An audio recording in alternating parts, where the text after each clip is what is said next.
Just an errant tee shot away from Hilton Head National is what I consider my favorite of the two, and that is Old South Golf Links. In the summertime, this course is pristine. In the winter, when I played it, well, it didn't look as good as Hilton Head National from above, but just because the fairway grass is dead does not mean it's not worth playing.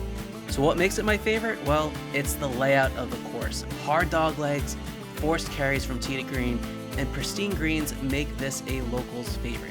And speaking of the greens, they make Pebble Beach greens look like the size of St. Andrews.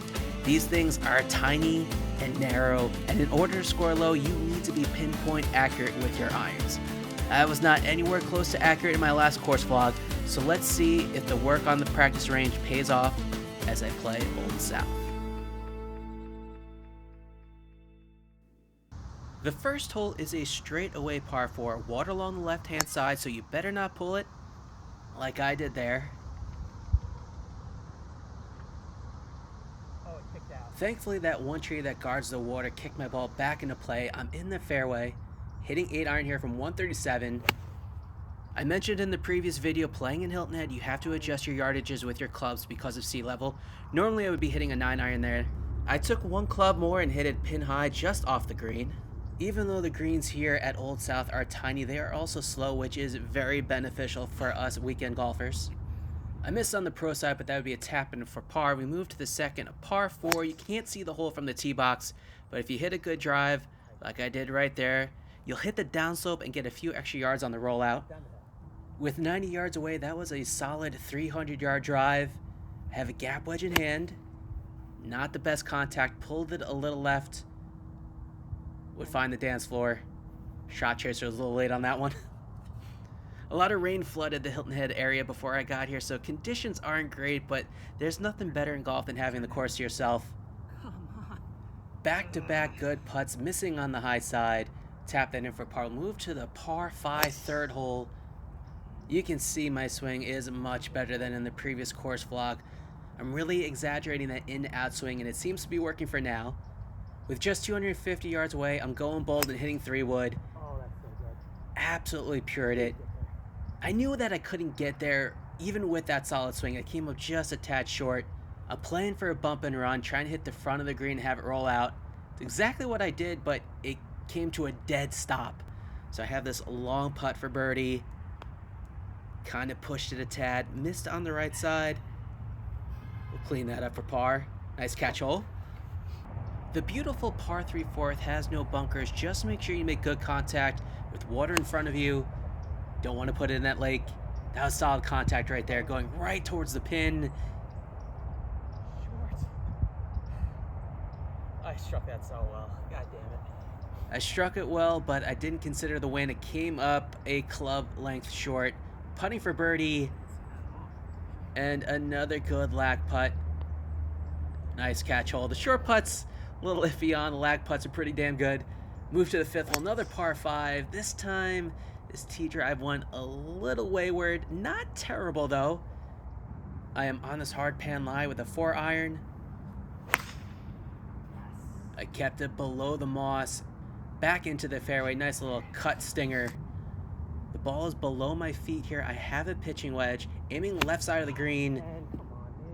I wanted no part of that water, but I did not take into account that I would chunk that.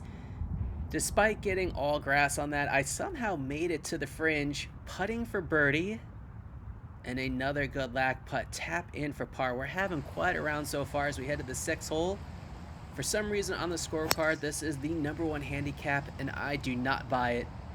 It's kind of easy. It's just straightaway par 4. Hit a great drive right down the center of the fairway. I have the same yardage as I did on the 5th hole, so that is a pitching wedge, aiming dead center of the flag, and I pulled that ball so far left that the Shot Tracer app couldn't register. Apologies for this camera angle. I thought I had the course to myself until I saw a solo behind me teeing off, and it took me a few minutes to find my ball in the rough, but that was one hell of a chip. I was in the pine needles completely short-sighted and put it to about 6 feet. This would be one hell of a par save if I can make this putt. I just missed on the left side, but we'll tap in for bogey. That was the first blemish on the scorecard, and that would not be the last blemish. The 7th hole to me is the hardest hole on the front nine. It's a 90-degree dogleg right. It's a forced carry to get to the fairway. That was a 4-iron, and I striped it right down the middle of the fairway. The second hardest part now is the approach. It's another forced carry. I have an 8-iron, Come on, man. and now is not the time to be chunking it. I put it into the marsh. I would have to take a drop. With the pin tucked on the right-hand side, I'm aiming up the left side of the green. It's exactly where I struck. It was a good strike. Kind of a little too far left for my liking. This would be the longest lag putt of the day, and you can see that hop right there. I did not strike it well at all. Came up well short. Trying to save here for a double bogey. I did like the contact, but it somehow went in. The 8th hole par 3 is the same yardage as I had on my approach shot on the previous hole. I do not want to chunk it here. It'll go in the marsh if I did this time. It was a great strike. I think mentally when I'm playing down south, it can sort of feel emasculated when you hit the ball 10 to 15 yards shorter than you normally hit it. And I tend to overswing, especially on that approach shot on 7. But this was a nice bounce back hole. I parred the 8th hole, moved to the 9th. This is probably the widest fairway on the course that I can think of. Probably the 18th hole comes to mind, but this is definitely one of the wider ones. I wasn't exactly thrilled with that result, and it's because it left me with 188 yards in. I have a 3 hybrid. I haven't been hitting this club at all.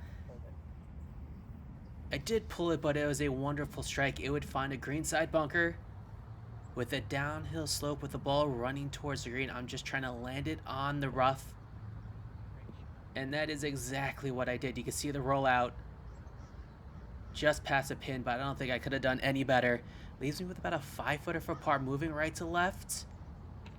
And I drain it for par. What a sandy. And after 9 holes, there's only one major blemish with the double bogey on 7, as I card 7 pars for a 3 over 39. It is so much easier to edit these types of videos when you don't hit the ball over the place.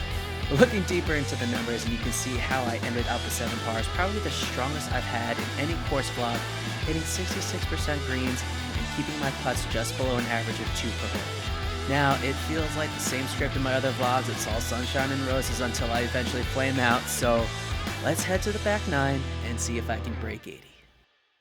The 10th hole is a quirky par 4. From the looks of it, it's just a standard straightaway par 4. I would definitely aim towards the right side of the fairway, however. I'll show you why in just a second. If you find yourself on the left side of the fairway like I am, you have to contend with this massive tree that guards an extremely tiny green. So you'll either have to go over the tree or you block your shot out to the right.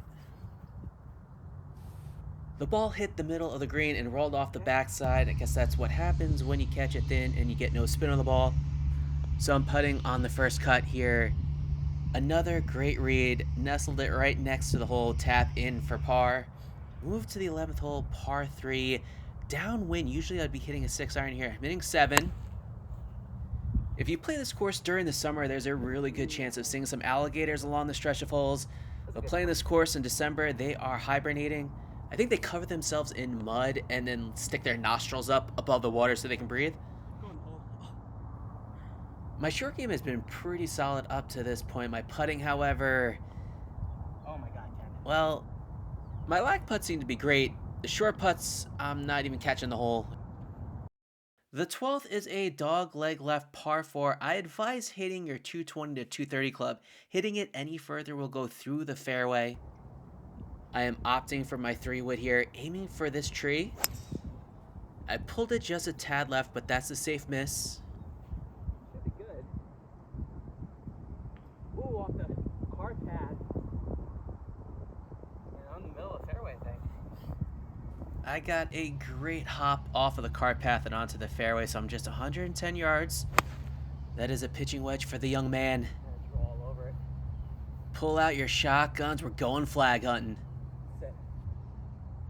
Let's go. I put this to about 3 feet. We're aiming just outside left edge. Yes, let's go. And we trip it in for the bird. And always, fix your divots. The 13th is a short par 4. Take whatever club you're most comfortable with. For me, the driver has been great, so I'm sticking with it. That's one of the straighter shot tracers you'll ever see on the channel. Just 110 yards, once again similar to the previous yards in the last hole. Except this time I yanked it a little left. With mud on the ball, I decided to chip this instead of putting here. That would be a fantastic result. I got called out in my previous video for not using the line of the ball to line up my putts. It's out of sheer laziness, really. With the amount of missed short putts, I really should try to use it. The 14th is a par 5 reminiscent to the par 5 5th. Tree. Didn't hear anything. Moss trees hang over the fairway to make it feel a lot narrower than it actually is. I find a piece of the fairway. Oh, that'll work. I was trying to hit it over the tree instead of blocking out right. Not what I intended to do, but it worked. I suppose that's what happens when you're playing good. Even the bad shots turn up in your favor. And when you're playing bad, it's the exact opposite. Unfortunately, the good luck dried up as I chunked my 9-iron short of the green. Chunked it. In every single good round I play, there's always at least 2 blow-up holes that I look back on and say, if only I played this a little differently. There is absolutely no reason why I should be putting this. I knew I should be chipping it.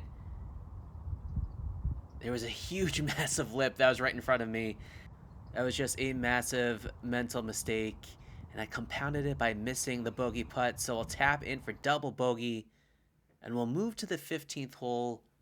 You can see the fairway's a banger to the right, trees guarding the left and right side of the fairway. It feels very narrow on your approach shot. But the most important thing is getting this ball onto the fairway. That is sort of what I did. I pulled it just a hair left. I wanted it a little further right. We'll have a little bit longer yardage in on our approach shot. You can see just how narrow it is. That is an 8-iron, aiming right at the pin. Wanted to draw it in more, but I caught it a little thin. Barely found the dance floor. The night and day difference between the color of the greens and the fairways are astonishing. I wonder if they spray them with some kind of like green chemical to make it more pop during the wintertime. It looks great. So I'll tap that in for par. Let's move to the 16th hole. And in my opinion, the hardest hole on the course. You need at least 200 yards to carry the cover of the marsh. Then once you do, you'll still have a long approach at the green. Good contact is needed to avoid the hazard. I'm going with a 3-wood here. The driver's a little too much club with the fairway running out around 240 yards. Perfect. Couldn't have hit it any better. Perfection. I kept it on the left side of the fairway, but I still have 155 yards from the pin. That just goes to show how far an approach you'll have if you bail out on this dog leg left. Oh, it's short. That 7-iron came up a tad short, but I got the 58-degree wedge in hand. It's been my best friend so far today, and this almost dunked in for a birdie. Come on. I decided I was tired of missing the short putt, so I finally decided to use the line of the ball, and I still missed it. So it just goes to show that I suck no matter how I use that ball. In fact, after that round, I went out and bought myself a different box of balls. I went back to the old faithfuls, the TP5 picks. Moved to the 17th, a par 3. I would consider this one of the harder par 3s on this course. With marshland in your peripherals, any massive greenside bunker that stretches along the front and right side of the green, the only safe place to miss it is left. And that is exactly what I did. I missed it short and left. However, I am short-sided. That was a pretty decent chip, made good contact. Unfortunately, I got an unfavorable bounce away from the hole, so we'll have about a 5-footer. Can I save par? Not using the line aid. Let's go. Come on. Who needs it? That was a great par save as we come to the finishing hole.